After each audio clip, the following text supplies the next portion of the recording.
So we're going to conclude our discussion of the discarded image, C.S. Lewis's little book on the, what does he call it, an introduction to medieval and Renaissance literature, written later in his life, and I think probably a fair reflection of his mature views on the academic field. Later on in the lecture, I'm going to connect it to the maiden lecture that he gave when he was given the chair of medieval and Renaissance literature at the University of Cambridge. So it united medieval and Renaissance in the same way the discarded image encourages us to unite them.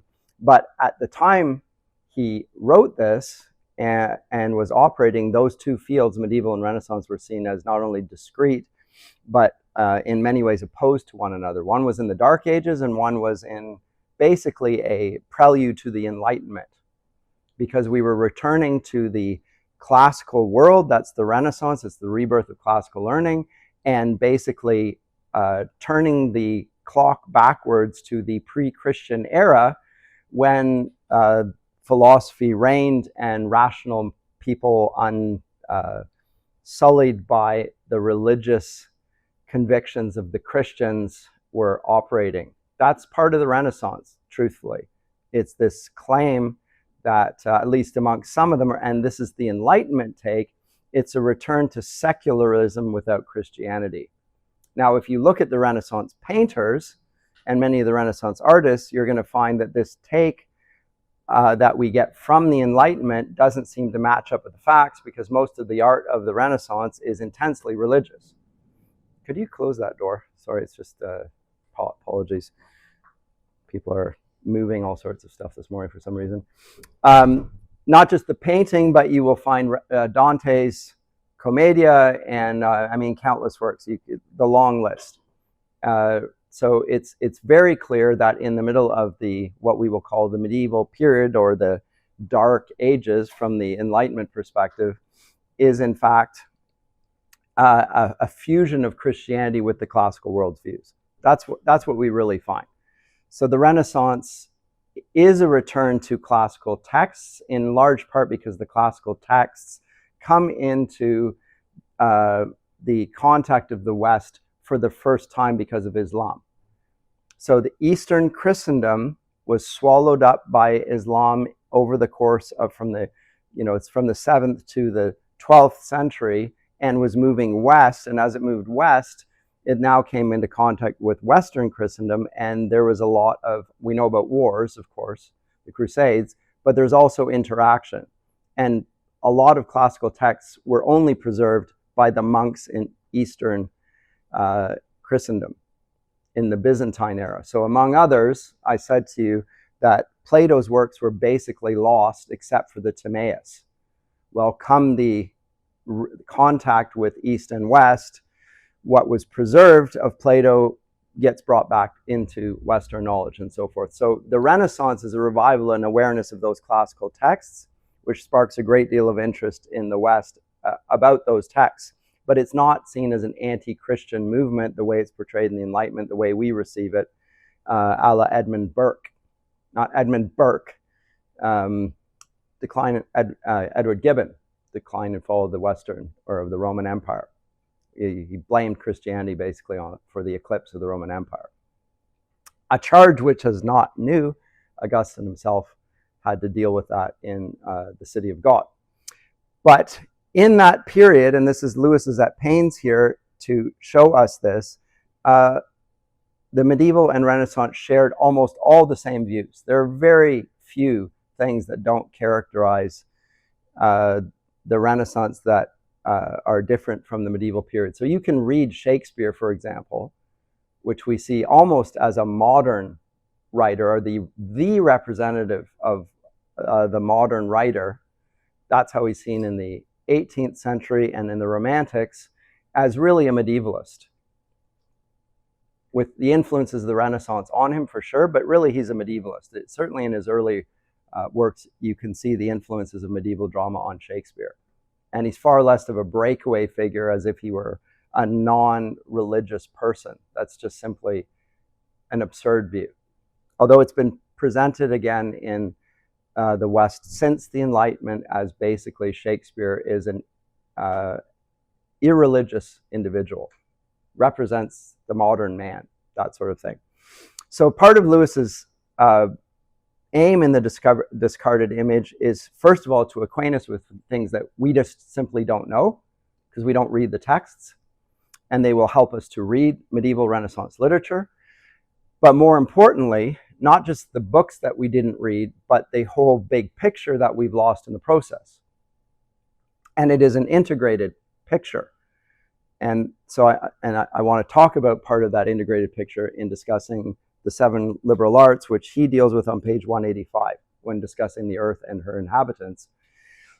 And when I have done so, what I'm going to submit to you is that even, and I said this last time, that even in Christian circles, we talk about worldview, the language, and what we mean is an all-inclusive way of looking at all things of life from a faith perspective. But again, faith is like the condiment that we add to worldview, which is still perspectivalism. This is the problem of worldview. It's from our perspective. And we're just going to give a Christian worldview. But it's still the problem of worldview. And the worldview that we've inherited is the romantic worldview, the Hegelian worldview. And effectively, we're playing according to the rules of the game that the modern period has established. And the question is whether the modern period, or the romantic period, or whatever you want to call it, is correct in its approximation or understanding of these issues, and where it distorts them and actually impedes us from understanding. But even if we want to discard it, I think we're going to be in the position at least of being able to compare and contrast. You know, in what ways were the medieval Renaissance thinkers, and the classical world for that matter, able to see things that we don't see? We can see where they are deficient. In what ways can we see things that they possess that we no longer see?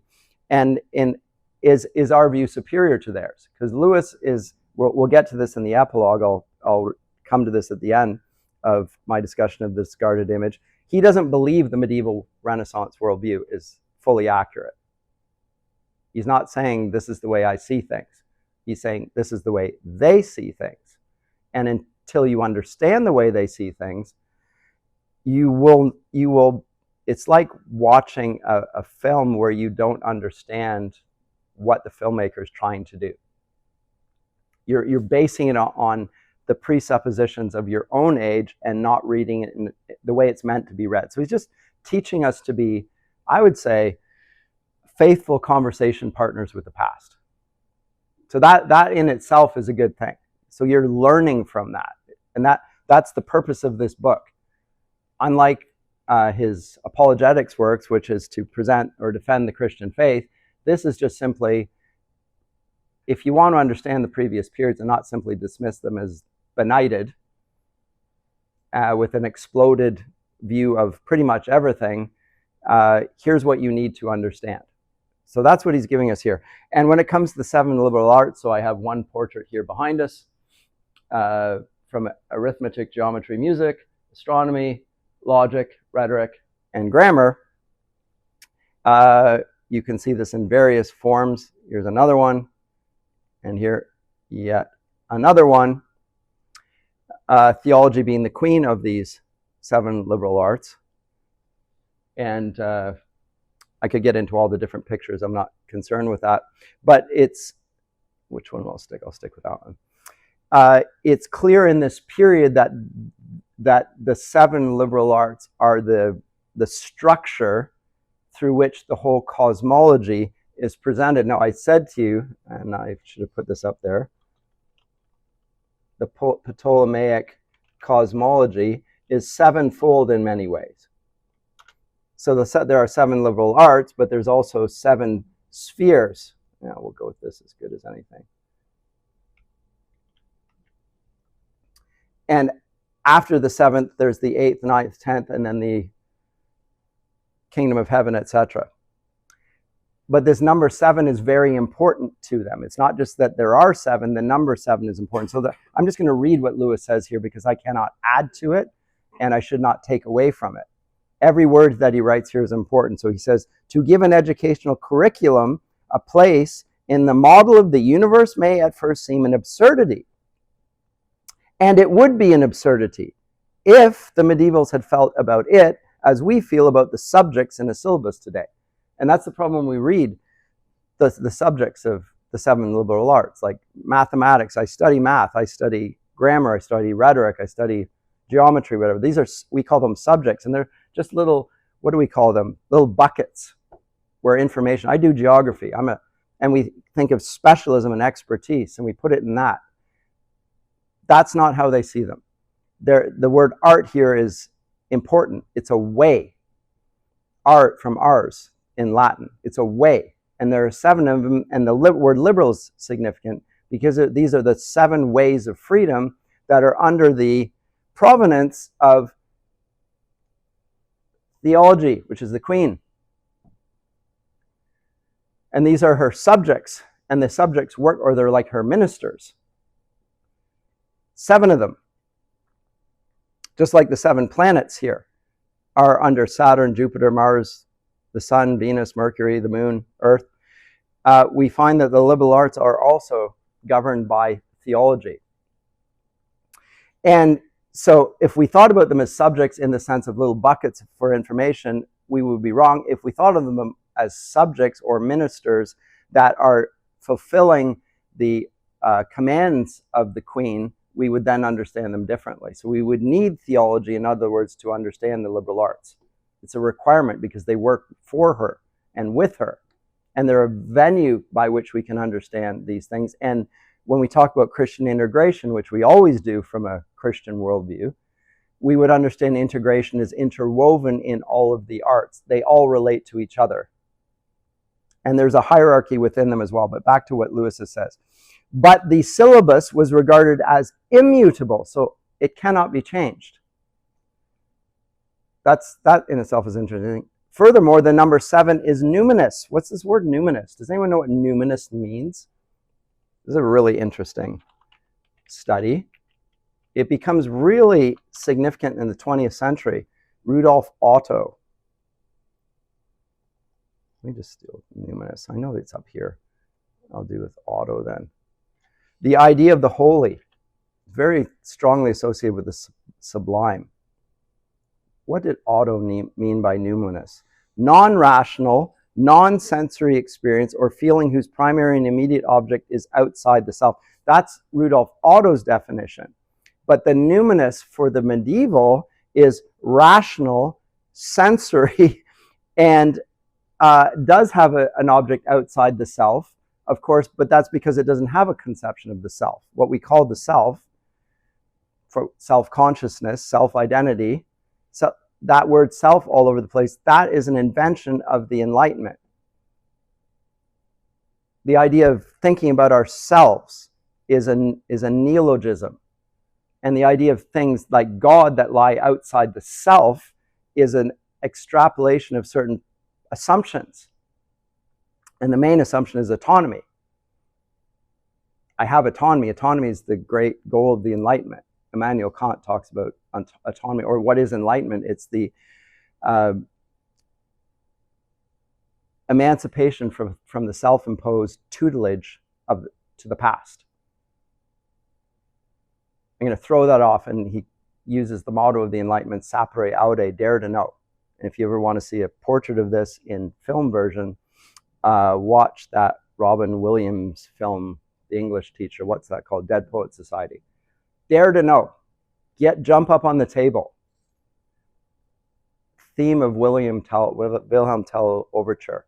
Right? It's a revolutionary. Dare to know. Get on top of it. Don't and rip the page out, the prescriptions of the past. You will express the world the way. That's the autonomous self expressing itself in a very compelling film version. Everyone wants to be just like those little boys, and just like the teacher, whose name is Keating after Keats. I think he's a romantic type. Worldview, presenting himself. You seen the movie? Watch the movie. Dead Poet Society. It was? Yeah. So it's quite brilliant, but I don't think people usually see it as significant as it is. It's a really interesting, and of course they portray Shakespeare in it. And it's about the way tradition crushes identity and the kids in it, and it doesn't actually lead them into the paths of truth and goodness and beauty. It suppresses them, and it's very dusty and prescriptive and boring and irrelevant and cruel. That's the portrait of tradition that we get in Dead Poet Society. Whereas, and the numinous is that sense of God which is non-rational. Whereas here the numinous is connected to the number 7. The number 7 is what is numinous. And why is it numinous? Because it's the number that is used in Scripture for the 7 days of creation. And the medievals, just like the Renaissance, thought that number was not just an arbitrary one. It can't be 8, can't be 9, it can't be 6. There's 7. On the 7th day, God creates in 6 days, and on the 7th day he rested. And the medievals think that the number 7 is divinely ordained and connects with the whole cosmos in certain ways. It's not just the numbers of the days of creation, but 7 is important. So we have the 7 days of the week, and those relate to the calendar, and they'll also relate to astronomy, and they'll also relate to the musical scales, etc., etc. And there'll be 7 orders of the angels, and so on and so on. So the numinous number, because it's the number of God, that's why it's numinous. And it's rational, and it's perceptible. And there are 7 liberal arts as a consequence. You can't have 8. So the number 7 is numinous. The liberal arts, by long prescription, had achieved a status not unlike that of nature herself. Authoritative. It's a law. The law of this area, this way of access to theology. The arts, no less than the virtues and vices. Oh yeah, there are 7 deadly sins. And there are 7 virtues. There's the 3 cardinal virtues. And then there's the 4 cardinal virtues and the 3 theological virtues. Altogether 7. In Dante's Divine Comedy, he has those presented in Purgatorio. Right there, 7 of them laid out. And the 7 terraces that move up Purgatorio. Not accidental. And he would never have added, nor he would have taken away from them. The number is baked into the model. So he's not, when we say he's doing a dream sequence, because I said to you at the end of each of the canticles, the word stars come, so it's clearly a dream sequence. We can tell that because at the end of the Divine Comedy, he wakes up from a dream. We didn't know he was in one, if we're a modern reader, but for other readers along the way who had some knowledge of the tradition, the reference to stars would have been the giveaway before this. But then he wakes from the dream and he's not sure how to understand what his dream was. And remember, it begins in the middle of all our life's journey. I found myself in a dark forest because he lost the way. And then he goes the 3-day journey of Good Friday to Easter Sunday, which in which the numbers are very important. And again, the Divine Comedy makes a great deal of places a great deal of weight on the number 3 as well as the number 7. Comment or question? Yeah, I'm going to answer, but okay. I might as well ask it. If 7 is the number of God, how come there's 7 deadly sins? Because the devil parodies what God does. You can see that even in Scripture. So the 7 virtues have their deviations. It's a counterpart. It's not just there are 7 arbitrary ones. The opposite of love is lust. But they're opposites. So the distortion of this is that, and therefore 7. And you can add others to it, and you will hear people about virtues. Even in Catholic circles, they'll talk about other virtues. They probably ought not to do so in some ways because it's slightly confusing, as if you could add to the numbers of virtues, because they all slot under the 7 that are already there. But we tend to have English developments of virtues that we don't associate with those 7 already, and we're just accommodating to that. So we'll talk about, I don't know, today's virtue or virtue of the month is civility. Is that numbered among the 7 virtues? No. Do we acknowledge civility as a virtue? Yes. So where would that fit in? I don't know exactly. It might be under rhetoric. Wouldn't it also just have something to do with like linguistics as well, in that English is nature, or not nature, but English tends to be a very technical language in that it tries to define things very particular. It's a composite language made up of all sorts of roots. And it takes certain concepts from those roots and sometimes desynonymizes them. When you grow up doing English, they give you what we call thesaurus, and ask you to look up synonyms. And you say, well, why do we have 10 words for this?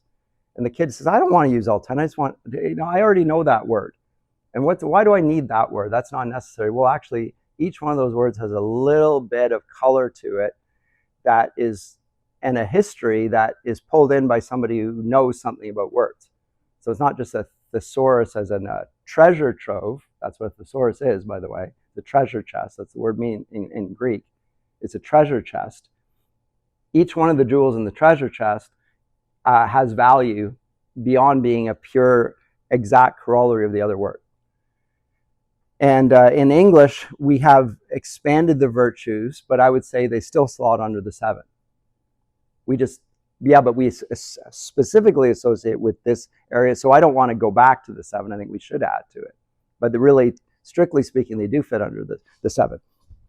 And Lewis gave a little, let me take this up for a second, a little way of memorizing this, which would have been taught mnemonically, that is for memory, as a couplet in the era. Gram locator, there are abbreviations here. So grammar, dia verba, dialectic, ret for rhetoric, mus for music, r for what? Arithmetic, geo for geometry, and rs for astronomy. So you wouldn't even know it from the abbreviation. But gram locator, dia verba docet, ret verba colorat, mus canet, r numerat, geo ponderat, ast colat astra. So the purpose of each of these, and he begins with the 3 subjects of the trivium, the 3 ways. These are the 3 ways related to, what do you see here? Verba, words. They're the 3 ways of knowing related to words, and they are grammar, logic, or dialectic, and rhetoric. And they are a 3-story house. You begin with grammar, which is the foundational, and grammar speaks. Locator, it speaks. The dia verba, dialectic, logic, teaches. Why does it teach, and why does grammar not teach? They all teach in a sense. But this one specifically teaches, well, it distinguishes truth from falsehood. That's what logic does. Dialectic does, the dialogue. It distinguishes the truth from a falsehood. And that's what teaching is. Giving a proper definition. That's Aristotle says the main business of a philosopher is to give just definitions. So it's this and it's not that. Right? And we do that in order to separate what happens as a consequence of the fall, which is everything's presented to us through our senses, but we have to use our minds and words to articulate. This is the articulus, by the way, the pointer. Peter Pointer, your finger, that's an articulus, to point to this and not that.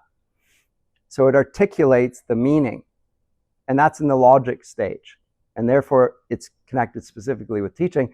The realm of rhetoric it says it colors words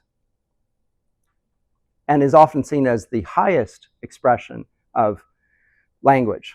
Because now we not only add the building blocks, which are there of grammar, and the truth dimension, but we're adding beauty to it. But know how it begins with goodness. In grammar, you're teaching goodness. If you don't have grammar, you don't actually even have the foundation for the truth and the beauty that follow it.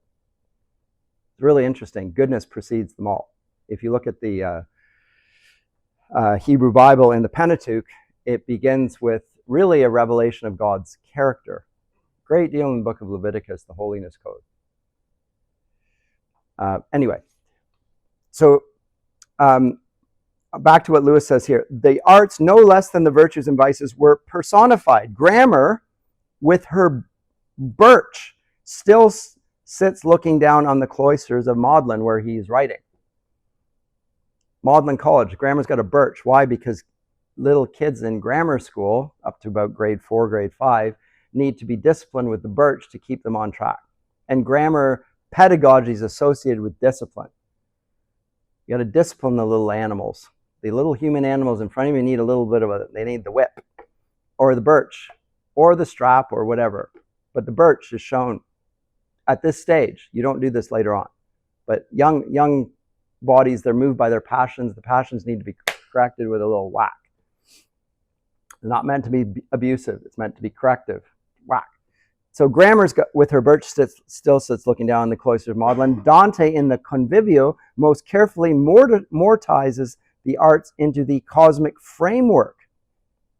Rhetoric, for example, corresponds to Venus. For one reason, because she is the loveliest of all the other disciplines. Suavissima di tutte le altre scienze. The most beautiful of all the sciences. And when we say sciences, we mean the same thing as arts, by the way. And that's also interesting. Now, in our day, we talk about STEM and we talk about the arts, and we'll speak about the liberal arts in association with only the arts. But actually, from the perspective, medieval perspective, the arts of number are sciences just as much as grammar, logic, and rhetoric are sciences, and vice versa. The word art and science are basically synonymous. We have distinguished them and say that the sciences deal with fact and reality, and the arts deal with subjective perspectives. So what you teach, Dr. Masson, is in the realm of unknowable fancy, and you can speculate all you want, and there's no right or wrong in it. I tend to disagree, which is why I am a stickler for grammar. I think this is important. If you can't speak grammatically correctly and can't write grammatically correctly, then you're going to lead people to falsehood. Grammar precedes logic. Logic is the realm of knowledge, and rhetoric is the flowers on top of the plant. The most beautiful of all of them, but you can't have the beautiful flower with having the roots of the grammar and the stalk and branches of logic, dialectic. So, arithmetic, on the other hand, is like Saul. Saul, where is he? Oh, get rid of that. Saul, S-O-L, where is he? That's Venus. How did it disappear from my view?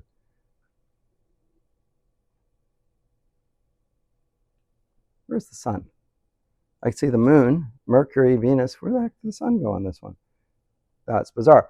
Anyway, it's the dot that I showed inside the circle. And the reason that this arithmetic is like Saul is that he gives light to all the other stars. So she gives light to all the other sciences. So the sun, arithmetic, gives light to all the other sciences, including rhetoric, including grammar, including dialectic. So the Saul associated with number. So number is more important. It's not just like the others. The moon gets it light.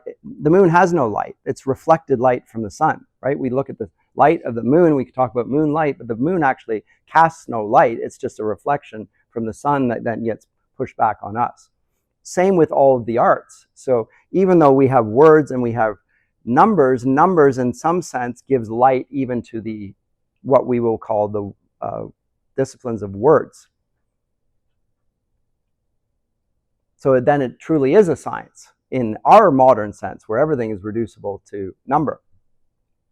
So arithmetic is like Saul, for as he gives light to all the other stars, so she gives light to all the other sciences. And as our eyes are dazzled by his light, so our intelligence is baffled by the infinity of numbers. The infinity of numbers. Because again, numbers, the idea of finite numbers is just sort of a theoretical construct. You cannot actually see a number. Like a finite number, there is no such thing. It's a necessary hypothesis to talk about discrete individual things. But it's not something you can observe empirically. And there's an infinity of such things. So given that, it represents the totality of all possible knowledge in relation to number. If that makes any sense.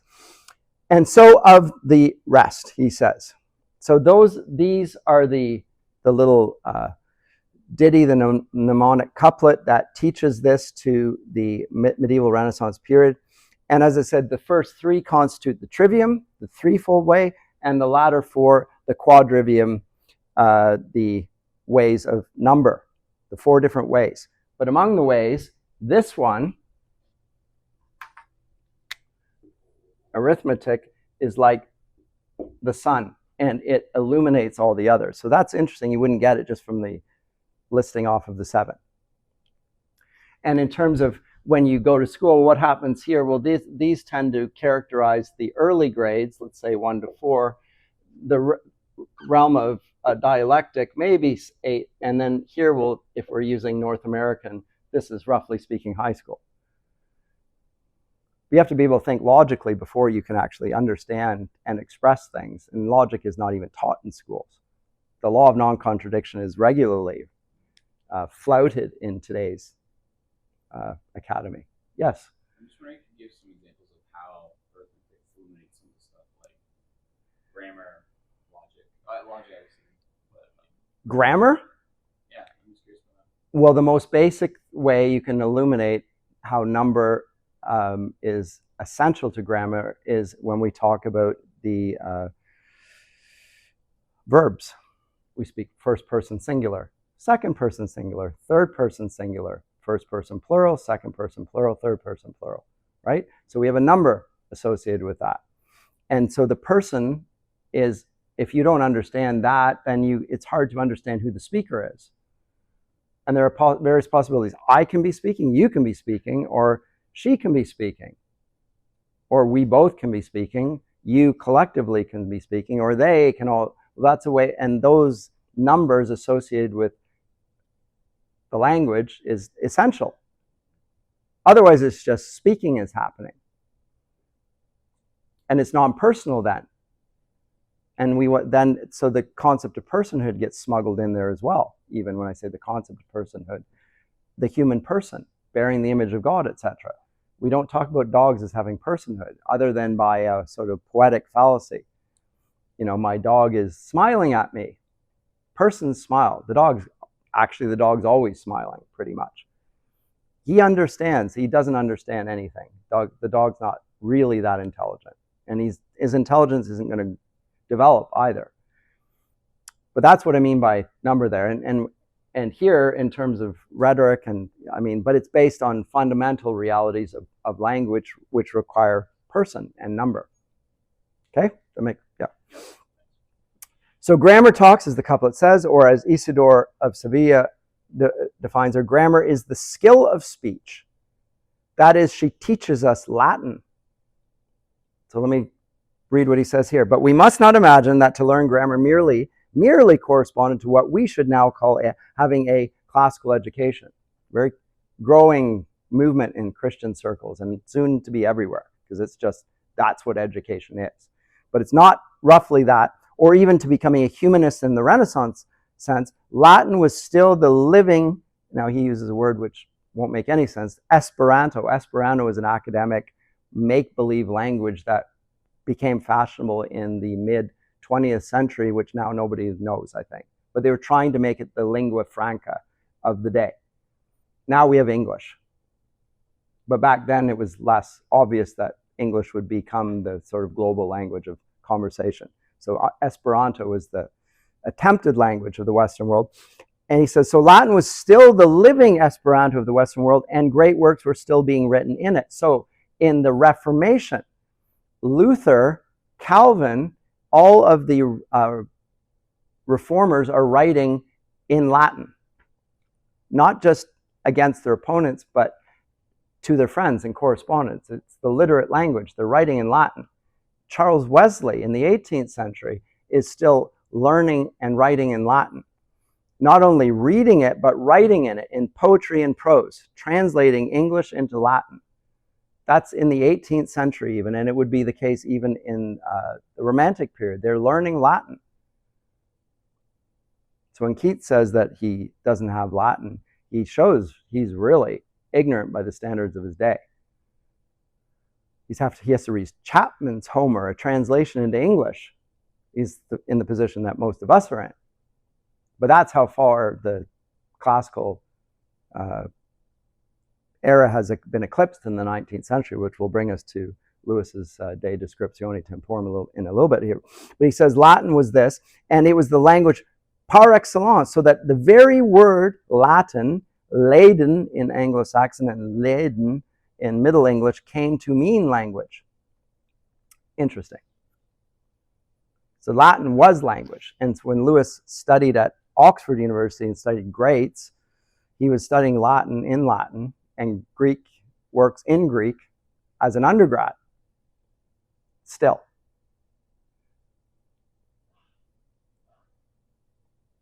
Now, dialectic teaches words, but he makes two observations, things to be wary of, which I'll draw your attention to. Dialectic, this is on page 189, before I move on. Dialectic in the modern Marxist sense is here a red herring.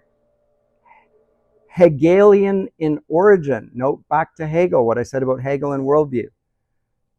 It must be completely set aside when we speak of ancient or medieval dialectic. This means simply the art of disputation. That's what we mean by dialectic. It's not having we need to have a conversation. This is what academics say all the time now. And the Marxists in our academy, which are all around us. We have to have a conversation. And the conversation means moving things on to the outcome that I've already decided, which is the Marxist worldview triumphing over whatever benighted opposition you are presenting to the Hegelian dialectic. That's not what is meant by dialectic. It's just disputation, the art of disputation. Nothing to do with any dynamic of history, which Hegelianism is. It's the triumph of the common man. Secondly, dialectic is concerned with proving.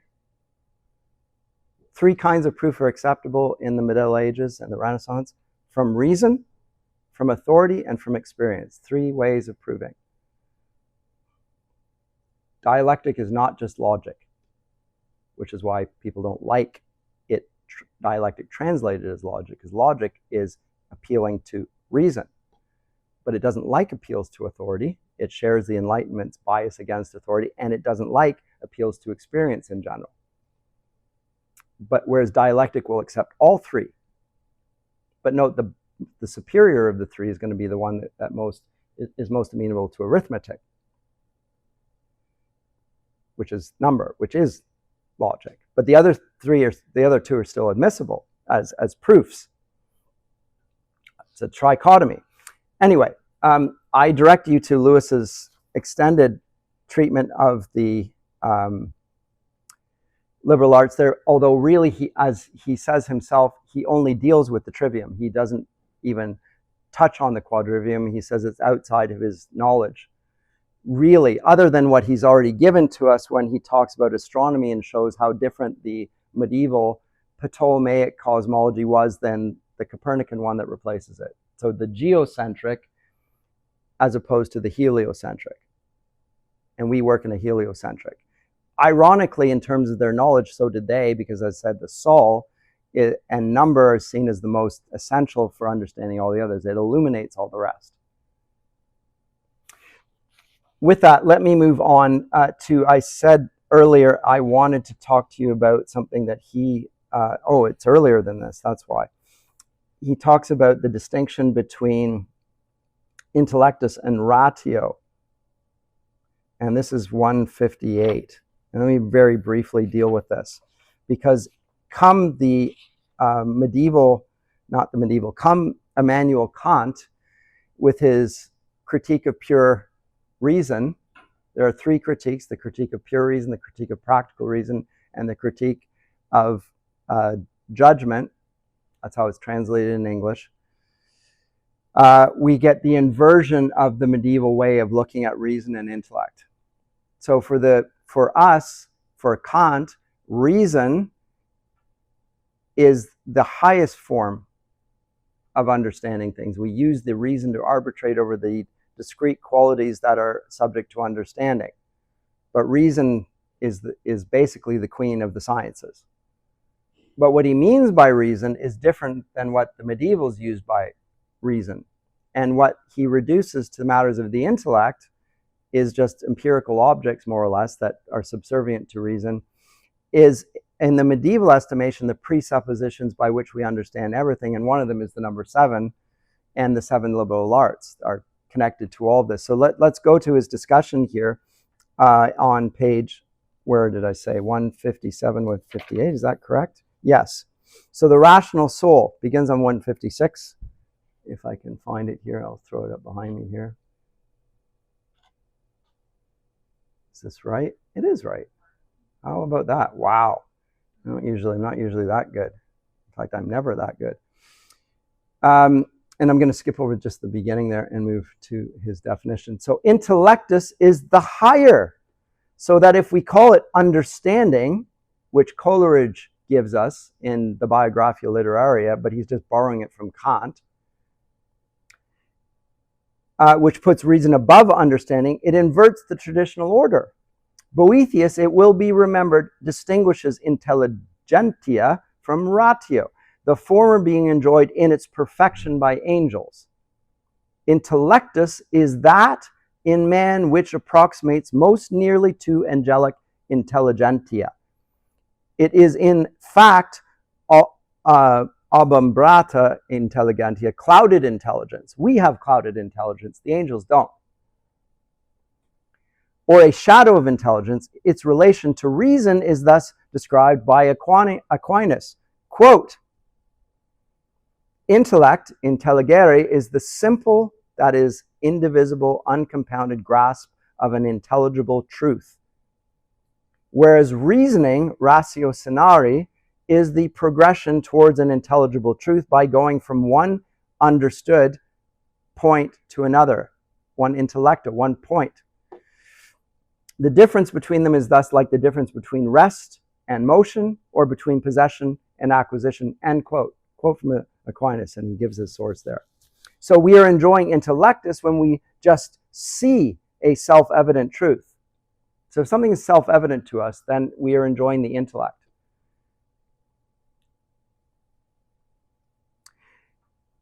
We are exercising a ratio when we proceed step by step to prove a truth which is not self-evident. So then we need ratio, but some things are just simply self-evident. Now this becomes particularly confusing when in the American Declaration of Independence, they'll say we declare these truths to be self-evident, and what it then follows is not self-evident, that all men are created equal. That's not self-evident, actually.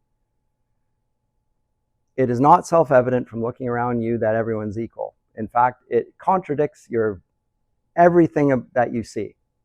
This is a theological truth, which they proclaim to be self-evident, but it's not self-evident. I can see that people are not equal in every respect.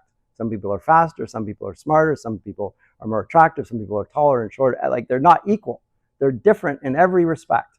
The declaration that they're equality and that it's beyond contestation comes from the vantage point of Christian theology, not from reasoning. It's not even a matter of the intellect, actually. They're trying to take the theological language out of it. Well, that's because the framers of the Declaration of the Independence were largely deists. That's why. Anyway, that's interesting. So look through that and think about the consequences of this if you can. But it has a huge consequence for the life of the mind when you invert them, as we do, and we tend to, again, place reason above all the others. The medievals placed the reason as a very important power, so much so that everything in the universe is rational. But that doesn't mean that reason rules over them the way theology rules over the arts. Not the same thing at all. With the autonomous mind engaging with that. So that thing, and then finally, the epilogue. I'd love to say more about this because it's all so good and worthy of your intense study, and just to take on board everything they say, and the implications of it these are vast implications. The more you understand what he's saying here, the better you understand his fiction. And Tolkien, the mind of Tolkien, the mind of Lewis are going to be opened to you when you understand this. It's a key work. It's a whole framework of seeing things. I don't want to use the word worldview, but it's their worldview. I've already told you I don't like the word worldview, but this is it. They just see things differently than the rest of us because they see through the eyes of the medievals. They're like medievalists out of their own time. So the epilogue, 216.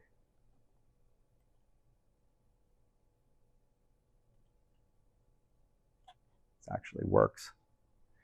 I have made no serious effort to hide the fact that the old model delights me, as I believe it delighted our ancestors. Just like rhetoric is beautiful, he thinks this is delightful. This model is beautiful. And there's not, that is a not to be neglected aspect of it. And this is why Tolkien and Lewis are always appealing. It's delightful. I want to hold on to the delightful. I don't want only truth. I don't want only good. I want a beautiful canvas here. Few constructions of the imagination seem to me to have combined splendor, sobriety, and coherence in the same degree. It is possible that some readers have long been itching to remind me that it had a serious defect. It was not true. I agree, says Lewis. It was not true, but I would like to end by saying that this charge can no longer have exactly the same sort of weight for us that it would have had in the 19th century. Lewis writing in the 20th century. We then claimed, now he's looking historically, in the 19th century, when we said it's not true, that means that it's obsolete, debunked, etc. But Lewis wants to take a different course, and I think that we want to chart a different course than the modern university did on this, if we're going to recover the realm of knowledge. We then claimed, as we still claim, to know much more about the real universe than the medievals did, and hoped, as we still hope, to discover yet more truths about it in the future. But the meaning of the words know and truth in this context has begun to undergo a certain change. So this is where it gets really interesting. What do we mean when we say we know something or teach knowledge? Like universities are there. What Tyndale's motto is the pursuit of truth. We're dedicated to the pursuit of truth. But what does the word truth mean now in the academy? The 19th century still had the belief that by inferences from our sense experience, improved by instruments, science, right, the microscope, the telescope, by these means, we could know the ultimate physical reality more or less, as by maps, pictures, and travel books, a man can know a country he has not visited. And that in both cases, the truth, in scare quotes, would be a sort of mental replica of the thing itself. So it would be an image, a precise image, not cloudy knowledge, not like the intelligences are in comparison to the angels in the medieval period, but an exact, precise sort of knowledge. No speculation, no possibility, it's absolute certainty. Philosophers might have disquieting comments to make on this conception, but scientists and plain men did not much attend to them. We talked about this when we started the class, when you were discussing naturalism with Dr. Davis before this. The common man thinks that science proves everything. Like scientism is the most common logical fallacy of the modern world. Thoughtless obedience to a irrational dictum. But already, to be sure, mathematics were the idiom in which many of the sciences spoke. We already talked about that. The mathematics were the idiom. They're the light of the sun. But I do not think it was doubted that there was a concrete reality about which the mathematics held good, distinguishable from the mathematics as a heap of apples is from the process of counting them. We knew indeed that it was in some respects not adequately imaginable. Quantities and distances, if either very small or very great, could not be visualized. But they visualized, the medievals visualize everything. And the exact difference, if this is 1,000,000 miles or 10 million or 100 million or whatever, or simply 100,000, it's beyond, it's just a number beyond our capacity to grasp in sensory. It's like 1,000,000 people. That's a lot of people. So is 100,000 people. It's a lot of people. It's a huge crowd. You can't see, there's so many. It's just a big number. But the medievals want to visualize everything. And they do visualize it, and they do it in their painting and their art. And it's not exact. And you'll note that in medieval paintings, they don't try the technique of verisimilitude. Like if you look at portraits of Jesus, he looks like an old man in his mom's arms often. He's got this old face. They're like, that's a really ugly baby. Like a really ugly baby. Oh, your baby's so beautiful. Liar. Ugly old man of a baby you got there. He's not meant to look like that. It's not exact representation of a baby. They're portraying what he will become, the figure of wisdom, the man he will become, and yet here in infant form. So they're doing something different in the painting. And we're just dismissing the painting as if it was they're very bad painters. Boy, can you not understand perspective? They don't care about perspective. They're not trying to portray things in that way. Anyway, we knew indeed it was in some respects not adequately imaginable, quantities and distance, I said. But apart from that, we hope that ordinary imagination conception could grasp it. This is speaking from the 19th century perspective. We could then have, through mathematics, a knowledge not merely mathematical. We should be like the man coming to know about a foreign country without visiting it. We can know everything about it. We didn't have to go there. He learns about the mountains from carefully studying the contour lines on a map. And if you look at the 19th century atlases, that's how they portray them. Or if you got an old globe, sometimes they have a little bit of the mountains actually pop up, as I had as a child. But his knowledge is not a knowledge of contour lines. The real knowledge is achieved when these enable him to say, that would be an easy ascent. This is a dangerous precipice. A would not be visible from B. These woods and waters must make a pleasant valley. In other words, in going beyond the contour lines to such conclusion, he is, if he knows how to read a map, getting nearer to the reality. So we're getting closer by this means. But are we getting any closer? Anyway, I'll skip over that. But he says that actually in the 19th century, we thought that would be achieved, and we have not achieved it. That's not happened. People don't know the world better than they did just by studying geography.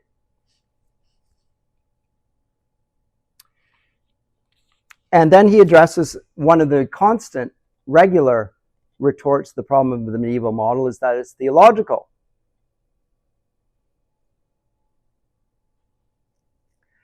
But he says, neither theological prejudice nor vested interest can permanently keep in favor a model which is seen to be grossly uneconomical. And this is the problem with the old model. It doesn't seem to fit the way we see things. It doesn't save the appearances. It just becomes redundant. So the new astronomy triumphed not because the case for the old became desperate, but because the new was a better tool. That's why. It's just a better tool.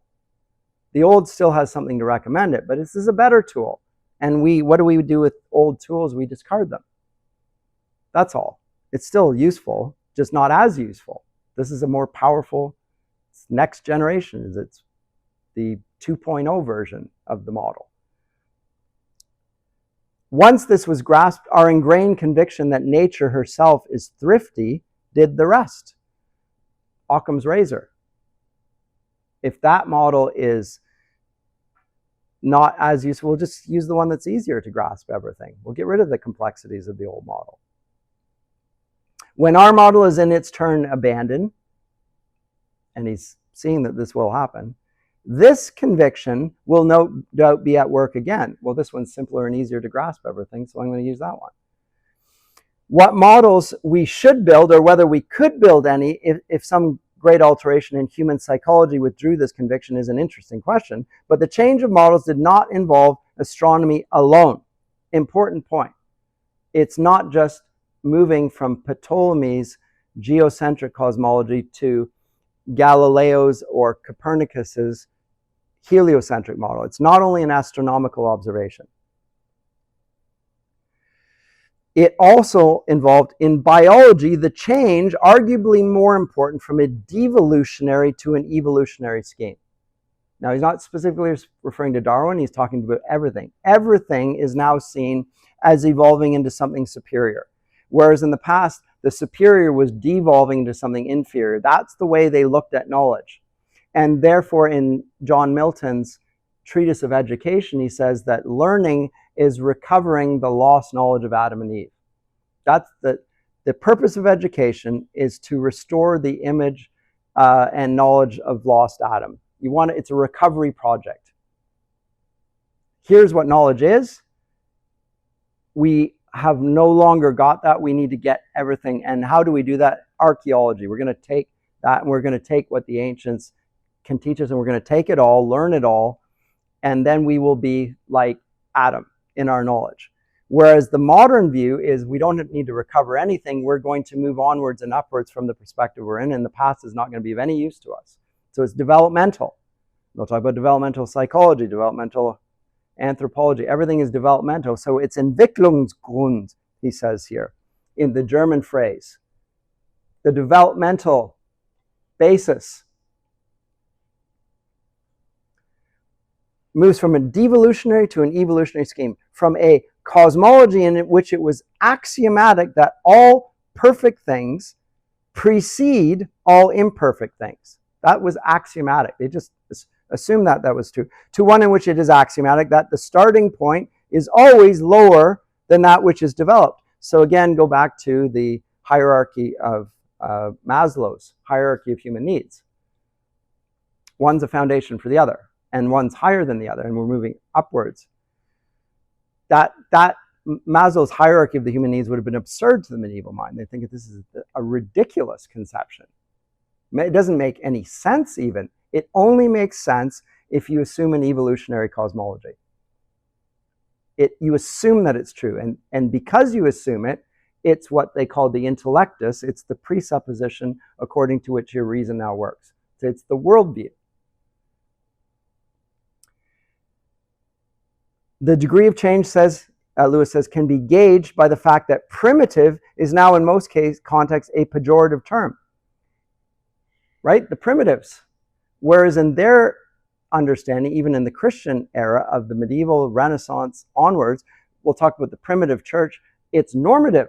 We want to study the early church because the early church, in the way it engaged with the world and its forging of doctrine in the church councils, gives the not just the beginnings of the Christian faith. This is the normative view. It doesn't change. It's normative. It's correct. If you deviate from the Trinity and the declaration of the two natures of God, you're a heretic. That doesn't change. You remain a heretic. So primitive in that sense is like normative and correct. Prescriptive. It remains prescriptive. We want to add to the development of doctrine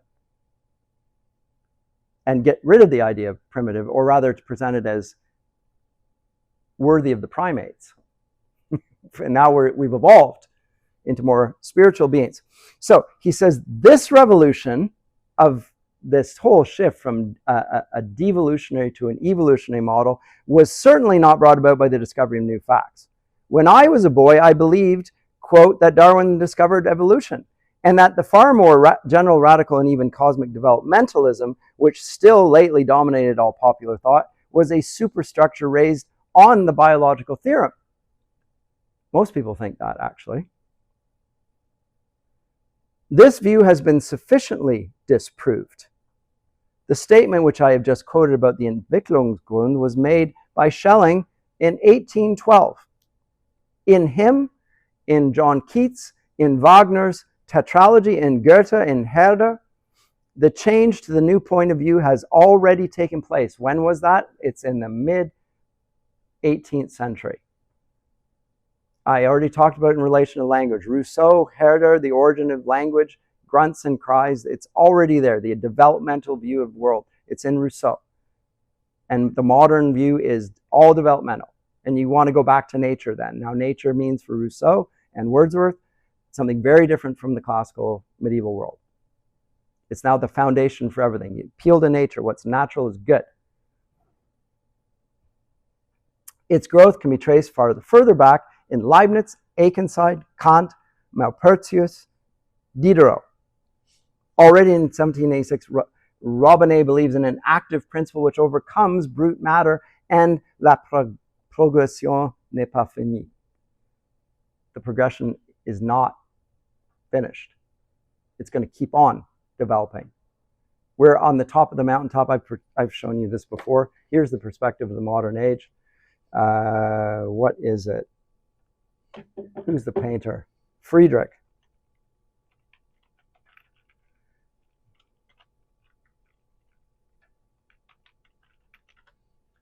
Visual images, there you go. There's the objective standards right there of Romanticism. Open in new tab. This is the perspective. You're on the top of the mountain, you're looking out.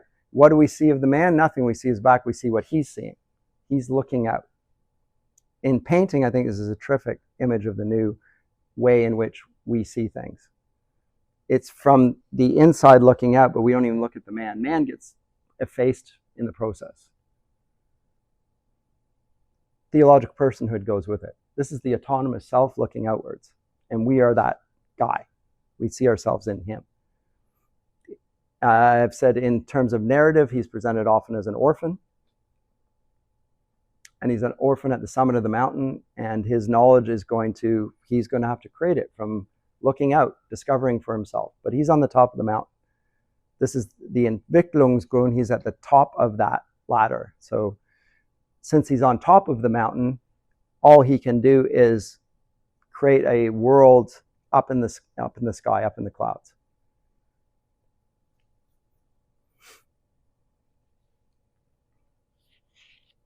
I'll skip over that, but he says, I hope, and I'll conclude with this, I hope no one will think that I'm recommending a return to the medieval model.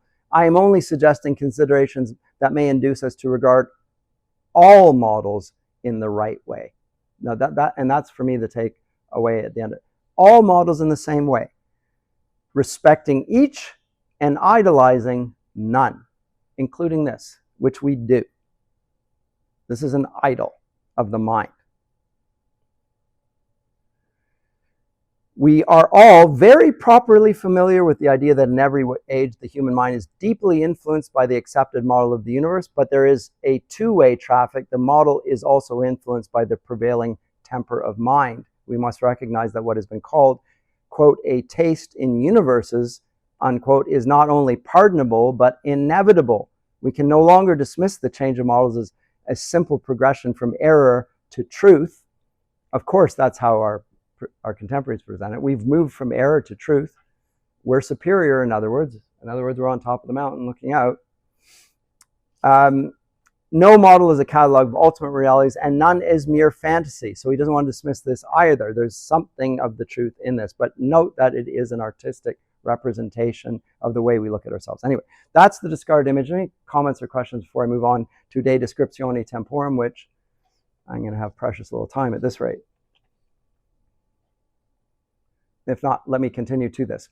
So this was delivered, as it says here, as an inaugural lecture from the Chair of Medieval and Renaissance Literature at Cambridge University. Lewis moved from Oxford to Cambridge in 1954, spent the rest of his scholarly career there, which wasn't that long, relatively speaking, and occupied a chair that was created for him because of the observation of other academics that what Lewis is saying is in some sense breaking with the mold of the way academia has understood itself even.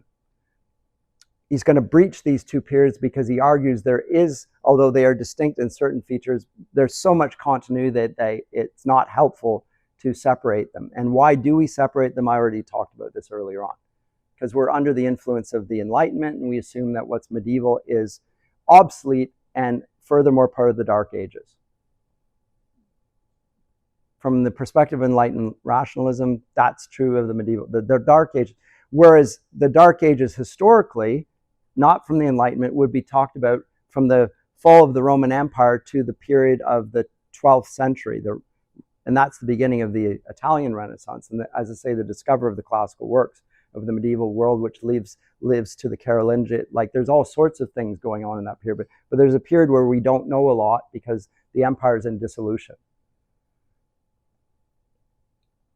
But certainly not the area of Christianity, which is how the Enlightenment portrays it. This is just abusive falsehood. But in this lecture, from a newly founded chair, I find myself freed from one embarrassment only to fall to another. I have no predecessors to overshadow me. It's a newly installed chair. It's literally for him. And the responsibility is heavy. How am I going to talk? Well, what's he going to talk about? He's going to talk about the description of the ages, de Descriptione Temporum. And when he does this, he's going to engage with what we call classical or pagan and medieval and Renaissance and what we call the ages, eras, which comes from Isidore of Sevilla. He goes on to talk about this.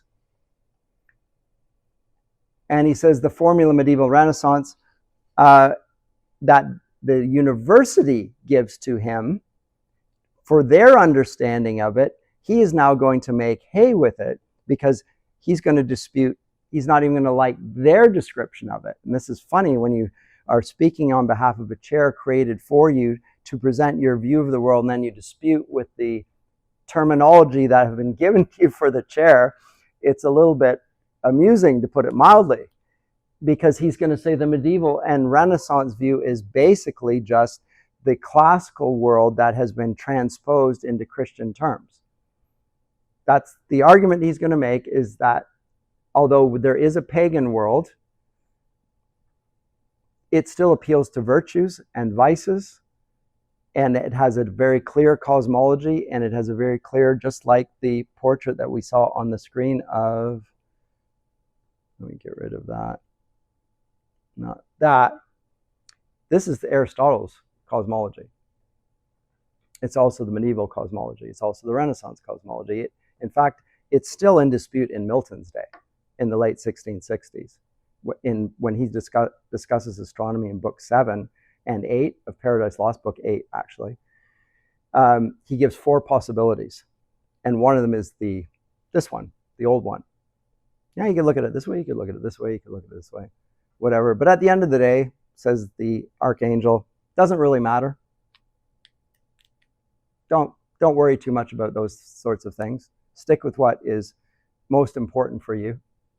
Don't eat of the tree of the knowledge of good and evil. That's what's most important for you. Obey. Don't speculate on things that are beyond your ken, your ability to see.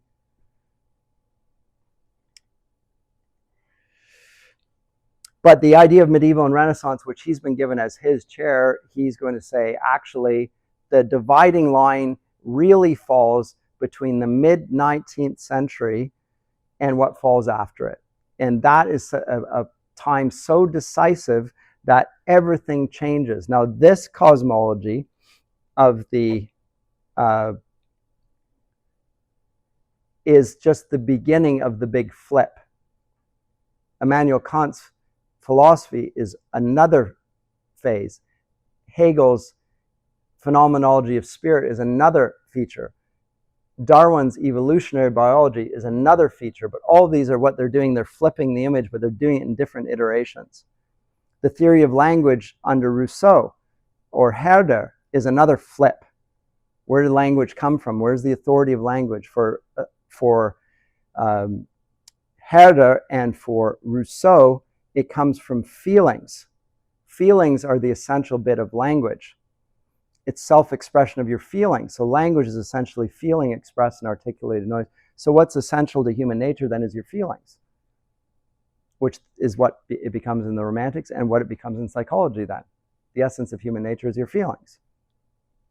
You're upset, you should go to the psychologist and order your feelings. The discipline of psychology is another flip as part of the changing of that. And say it's a gradual process, but it doesn't come to an end, and it's not decisively broken until the mid-19th century. So there are breakings along the way. This is what I would want to say as an amendment. I mean, I'm not going to recapitulate everything Lewis says here, because I don't have time to do so. He is arguing that the decisive shift comes mid-19th century, but I'm going to argue that it's a centuries-long process, and then it's finally gone. Becomes impossible to hold to the discarded image come the mid-19th century. And he associates it with the invention of machines, where we trust in the machines, and the machines are the proof that the old image is useless. The machines become so good that we can do things that are unimaginable in the past.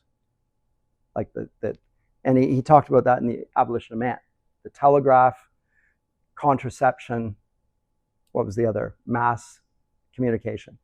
I'm speaking to a smartphone here, recording this. It go online. It's recorded all over the world. I could have a face-to-face conversation with somebody on the other side of the planet. It's like having a palantir in Tolkien's Lord of the Rings. That's the sort of power, and it's immediate.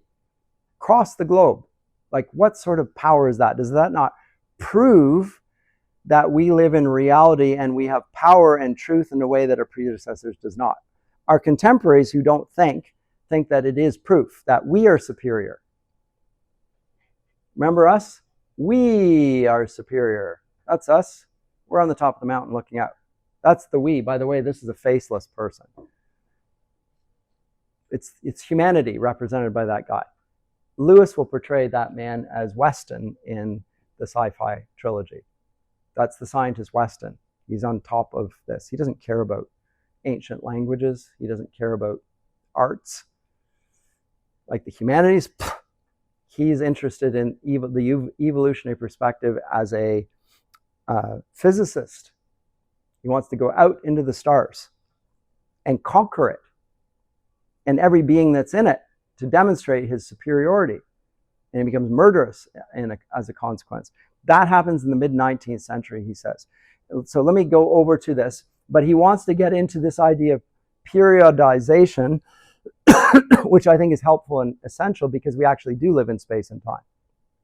And for Christians, if we are going to say that we are thinking as Christians, we have to give credence to the importance of history because it's lived human experience. And in Christian theology, history is the venue for God's providence because the Holy Spirit is given to human beings, and that means that God is working through them and it's going to transform the world. So you need to study history.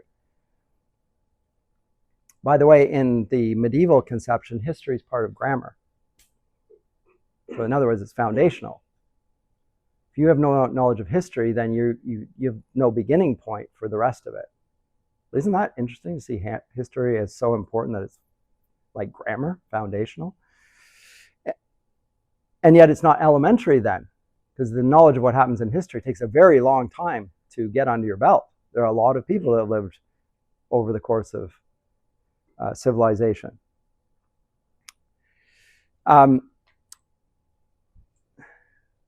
So that periodization and seeing what's characteristic of it is an important part of understanding the world of the past as well as understanding the present. But first of all, as I say, get rid of the idol of this perspective. This is an idol. Stop seeing yourself like this guy. This is not you. When you look into the camera, it's not just any old person that's looking into it that you can see. That's you, that individual you. There's a person there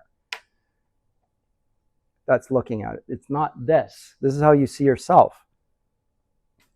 You don't see yourself, in other words. You just see looking out.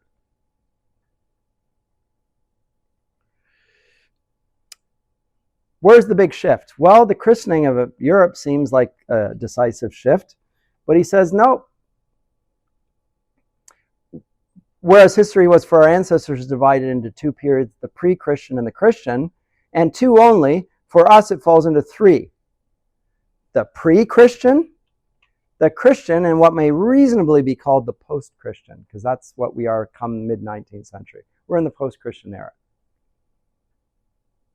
The university, which is a Christian institution, come the mid-19th century, shifts decisively away from and against the idea of the Christianization of the classical world's knowledge. It's a decisive shift.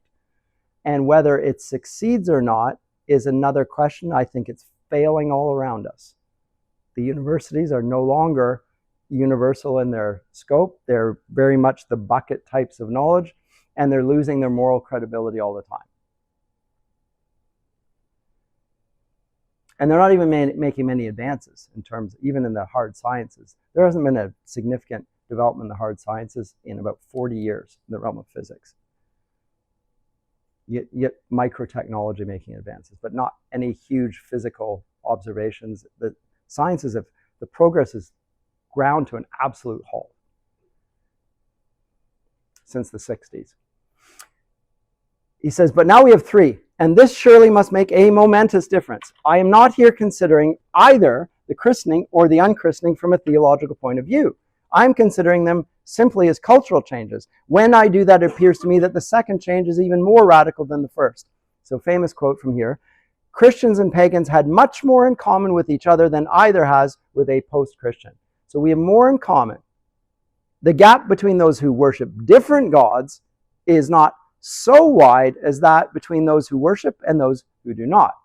Now, the objection that some make that we all still worship, I think is legitimate. And Lewis himself will, in his fiction, present this. We still worship things. Among other things, we worship ourselves.